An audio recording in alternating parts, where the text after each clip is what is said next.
around. I feel like this conversation might ease into something that we specifically did want to talk about today. Yes. And that's consent. Yes. Yes. Which is very fucking important right now. Yes. So shit is blowing up right now about consent, yeah? Yes. Yeah. Yeah. And it's even like, okay, lots of assaults are happening by men in power. But it's even more nuanced things like this whole in season sorry thing. Oh, yes. And I don't know if you heard about Reed Mahalko stuff, who's a prominent sex educator. And I heard a similar story about a male sex educator in Toronto recently. Yeah. Just where it's like, pushing, just like pushing the boundaries, just out of even who knows the motives. I wasn't in the room. I'm not, I'm not them, but it could be just out of excitement to get with that person or, it's like, oh, this conversation is huge. It really is. And I think it comes down to not whether it's yes or no, but how we actually understand consent. It goes beyond the whole yes and no dichotomy. Yeah. One of the first ones is it something that's mutually agreed upon? So whether I want you to eat me out, you don't have to. And that's kind of something that needs to be like decided upon by both of you. Just because I want it doesn't mean that it needs to happen. So that's one aspect of consent. Another one, it actually plays into a power dynamic, and which is about it being freely given. So this comes into the things we're talking about people in power. And one aspect that we talked about is like police officers and saying, well, if you want to get out of this, we can agree on something. And someone may say, yeah, okay, I'm down for that. We can make that happen. But because there was an unlevel power dynamic, then that's not consent at that point is not freely given. And I'm sure there's lots of different legal aspects that come into that one as well.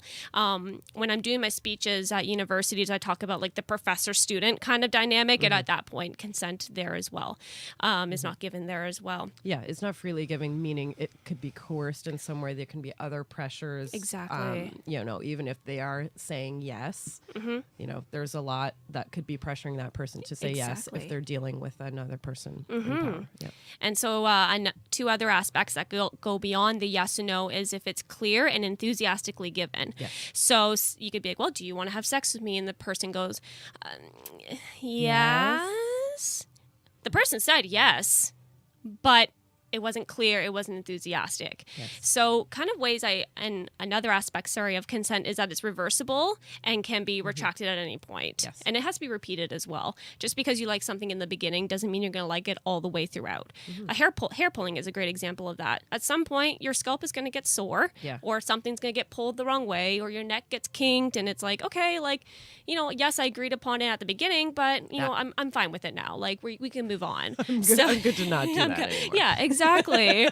Exactly. Yeah, that it's an ongoing conversation. Yes, yes. And, as I said, it goes beyond the whole yes and no. There's so many different aspects of it. And I think that's what gets confusing for some people is that it's just, well, yeah, they said yes, so we're going to make it happen. And it's, well, that's part of it. But, just because they said yes in the beginning doesn't mean they say yes throughout. And the YouTube video about consent is like tea. And like just because they wanted tea at the beginning and then they're like, okay, I'm not feeling tea right now. Maybe I'll have hot chocolate or orange juice instead. Well, then you're not going to force them to drink the tea, even though they said yes. Or partway through their tea, they're like, oh, I don't want tea anymore. And you're not going to force them to drink the rest of the tea. They just, okay, all right, what do you want instead? So, what I talk about with consent and that consent can be really sexy. So you may not want sex and you don't just have to say no. It can definitely be part of it. You could be like, no, but I would love for you to suck on my nipples instead. That is a great way to get consent. Would you like that? And then that way you're agreeing upon consent with yourself and then you're asking the partner as well. Do you want to suck on my nipples, essentially? Yeah. So you don't just have to say, do you want to have sex with me? You could be like, well, do you want me to stick this dildo up your ass and make you scream until next Tuesday?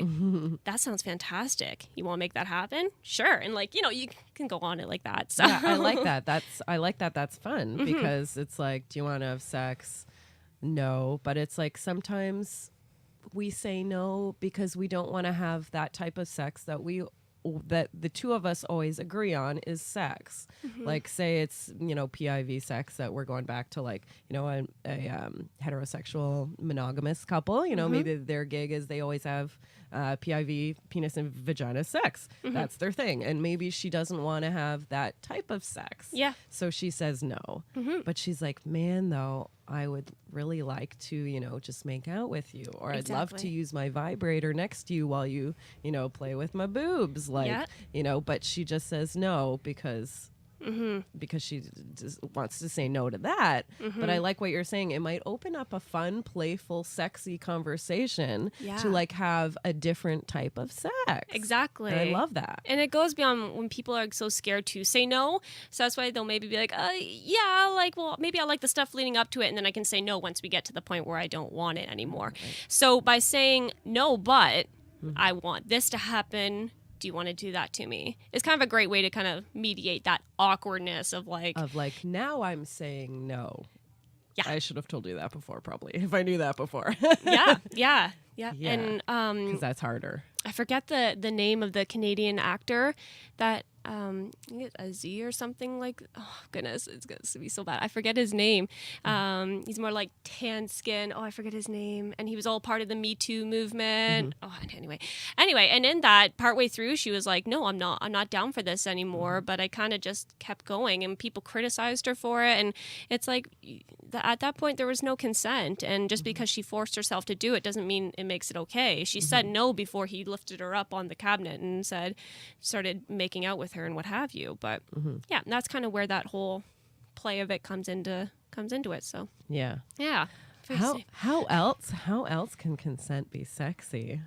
I love this talk. Yeah. I love making it sexy because I think people are kind of sick of hearing the consent conversation at this point, and it's like it's heavy. It's so big and heavy, but it's like, how can we make it okay? Let's try to make it like fun, sexy, more of a digestible version of this conversation, you know? Yeah, so you can make it as explicit and as detailed and as sensual as you want. So you go beyond the whole yes and no kind of dichotomy, and you could say, yes, I want you to have sex with me, but I want this to happen and this to happen. And if it doesn't happen, then maybe I'll have to do this to you. Do you want that to happen?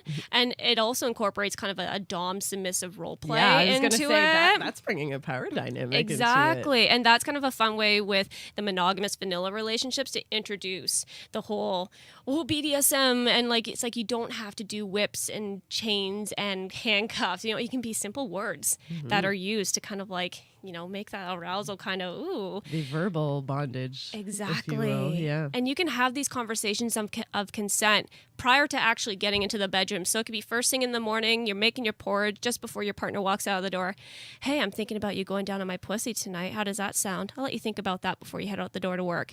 And boom, your partner's now thinking about it all day. You're thinking about it all day. Yeah. And it gets those thoughts going because, you know, if you're not talking about this before the bedroom and you get to the bedroom and you expect it to just happen like the flick of a switch, then that's kind of, you know, you need build up. Yeah, it's hard for people to suddenly click into, oh, this is sexy time now. It's like, oh no, I'm still in my like work headspace. I'm in my like, you know, I had this other thing I was going to do. I need to rant about my coworker for 10 minutes. Yeah, anything, right? Yeah. But where if it's more like you're setting it up, then that's mentally preparing you both for the moment. So one of you isn't suddenly, you know, put off guard and unable to, you know, really be enthusiastic about it when you ask for it. Yeah, you know? Exactly.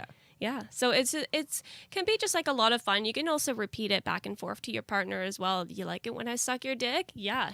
You gotta say it louder. Do you like it when I'm sucking your dick? And like to get like the whole like mind play into it too, and like just thinking about like your partner sucking your penis. Like I like because some people have trouble with dirty talk. You know, some people don't know, what do I say? You know, am I going to say the wrong things? You know, things like that. But like, that's a really kind of basic way to start is kind of weaving in this consent of like, do you like what I'm doing to you right now? Yeah. Yes. Do you want me to do this, but add this thing? Yes. You know, do you want me to do this other thing?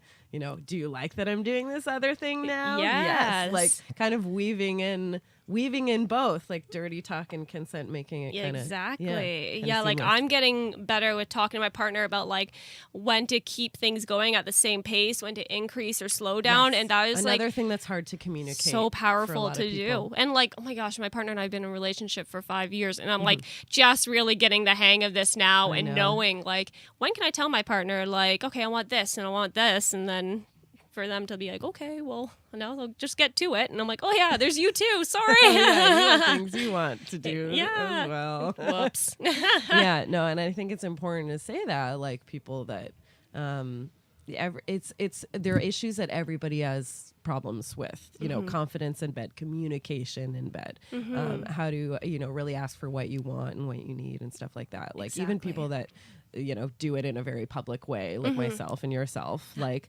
it's stuff we all have, and don't think that you suck because of it and that you're broken and that, like we all struggle with it and you just gotta, there's a million things you just got it. It's not that easy, right? Yeah. No, not at all. And it takes, with open relationships or poly relationships, it takes time, it takes effort, and even dom sub relationships, it takes a lot of effort.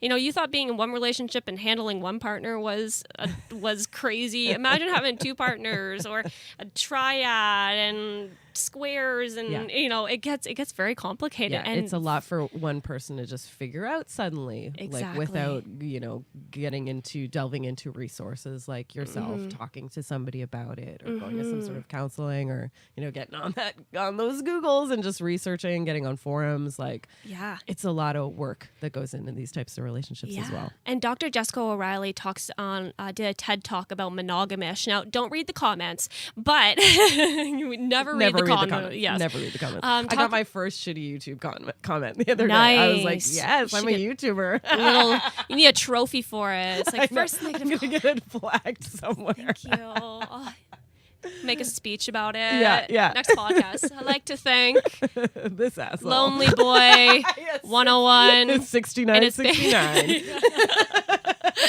Yeah. So she talks about monogamish and being monogamish. So you can be out if you're in a monogamous relationship with your one partner, and you can be talking about, wow, she's really cute. I bet you she would do this really well to you. How about we go home and I practice on you and see if we can do it better than we think that she can. If you're in a heterosexual relationship or flirting, exactly. Flirting's allowed as a monogamish thing to obviously do. You need to have a conversation with your partner before this. Don't be flirting with other people and then, oh yeah, what'd you think about that? We're practicing monogamish now. We were practicing what? Table flip. Yeah. No. When did we discuss this? Don't be just randomly flirting without talking to me first. Yeah. Totally. And monogamish is a Dan Savageism. It's savage. A Dan Savageism, right? That's where. Oh yes, yeah. Right, that's where it first was coined. Monogamish. I feel like monogamish. Also, some people like we used to say that. We used to say monogamish for sure. Yeah. And for us, it was more like, we still by and large want to present as monogamous. But the truth is, for sure, we like have other people in our relationship. Yeah. Bringing like the whole family here and there, and then we moved to like selective polyamory. Yeah, so many. I swear to God, so many stepping stones. And then and then I think we went to like selective non-monogamy because even poly was like too far a reach for us. So it's like it takes a lot of navigation, a lot of trial and error. From personal experience, I can say that. And then, I think even at this point, I'm like, open's a little too far for me to say. I'm like, I don't even know what we say. I don't think we say anything anymore. I think we've kind of moved past the point of trying to like coin exactly what our dynamic is. We're into it. We're happy. We're good. I have a friend, her and her partner, they kind of are open and kind of not. Sometimes they are. And what they just identify as is queer. And it's just a great umbrella term. We're doing something. That's why we're happy. I love that term. Yeah, it can mean whatever the fuck. And she gets a lot less questions when she identifies herself as queer versus being, well, we're in an open relationship, but, he's more open about it than I am. And I kind of, it's like, well, why would you let your man just have sex with a bunch of women? And she's like, oh, God, okay. Stop the judgment. We're queer. Yeah, Our relationship is queered. Oh, Yeah, and they're like, I don't know what that means, and I'm gonna end the conversation. Exactly. Yeah. Yeah.